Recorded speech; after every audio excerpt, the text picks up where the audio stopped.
खुशहाल सुपौल का है संकल्प, बैद्यनाथ मेहता है एकमात्र विकल्प। झूठा वादा कभी नहीं, विकास हमारा नारा है। झूठा वादा कभी नहीं, विकास हमारा नारा है। तभी तो इनकम टैक्स की नौकरी को त्याग आपसे मांगा सहारा है। बैद्यनाथ मेहता जिंदाबाद, बैद्यनाथ मेहता जिंदाबाद, कोसी पुत्र जिंदाबाद, बैद्यनाथ मेहता जिंदाबाद। बैद्यनाथ मेहता के हवा बहता, बनी है सांसद सब कहता। बैद्यनाथ मेहता के हवा बहता, बनी है सांसद सब कहता। बाटे गाँव गली टोला में शोर हो, हम कहतानी दुनू हथवा जोर हो।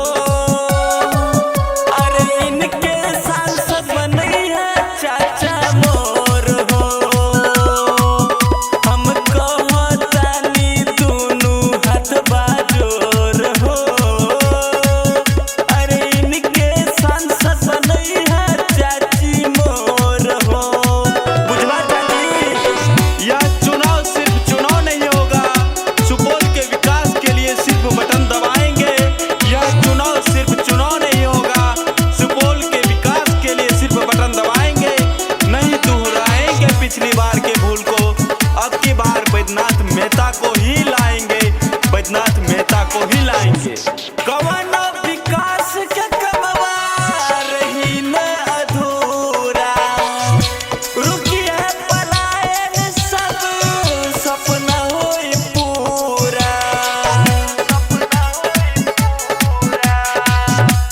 कवनो विकास के कमवा रही न अधूरा, रुकिए पलायन सब सपना होई पूरा। कोसी क्षेत्र का विकास होई जोर हो, हम कहतानी दुनू हथवा जोर हो।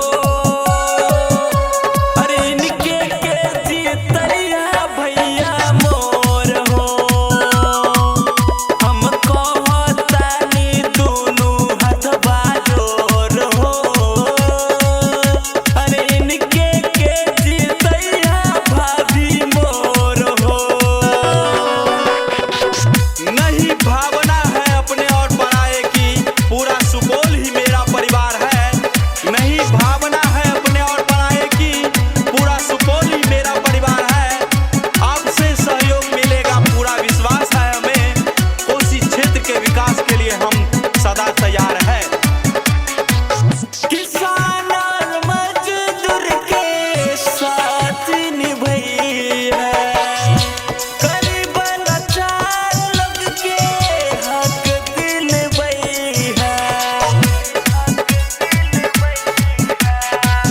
किसान और मजदूर के साथ निभाई है, गरीब लाचार लोग के हक दिलवाई है। इनके काम के नइखे जोर हो, हम कहतानी दुनू हथवा जोर हो। अरे इनके के जीतैया भैया मोर हो, हम कहतानी दुनू हथवा जोर हो। अरे इनके के जीतैया भाभी मोर हो। भ्रष्टाचार मुक्त बिहार हो अपना, भ्रष्टाचार मुक्त बिहार हो अपना। जन जन को मिले हर सुविधाएं, उम्मीदवार वही चुनिए जो क्षेत्र के विकास के लिए सबसे आगे